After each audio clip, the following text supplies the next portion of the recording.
Remember how I said earlier in this speech that the farmers need to give up their farms before 2030, specifically that year? Yeah, so that's not a coincidence. That year doesn't come out of nowhere. So that year is basically the deadline that our global elites have given our country and will probably give you to abide by these new regulations. And that agenda is called the 2030 Agenda. And now I have a slide showing you what that entails.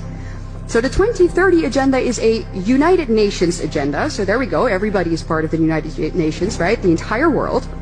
And this agenda consists of 17 what they call Sustainable Development Goals.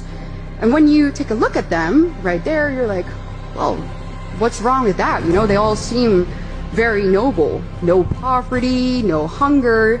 Who could be against that? However, if we take a closer look at how they actually want to accomplish all of this, anybody with 2 functioning brain cells realizes that this cannot happen unless there is an active and maybe even forceful redistribution of goods, foods, property, and our rights, which basically comes down to the obliteration of all of our basic liberties and our rights. And these goals, as I said, are not restricted solely to the Netherlands. They are global. And that's where we see their true motive.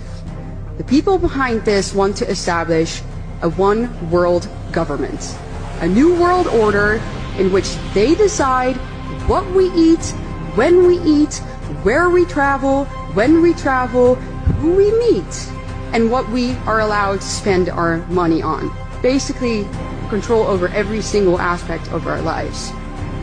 And I'm sure that many of you have heard the famous sentence from Klaus Schwab, you know, where he says, "You'll own nothing and you'll be happy," right?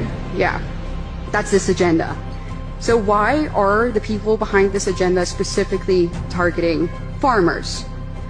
Well, it's because obviously they really want our way of life and the things that we eat to radically change. They don't want us to eat foods that make us strong. They want us to eat synthetic meat created by Bill Gates. They want us to eat bugs. They want us to drink soy milk so that we become weak and obedient, and we do as they say and we buy what they offer.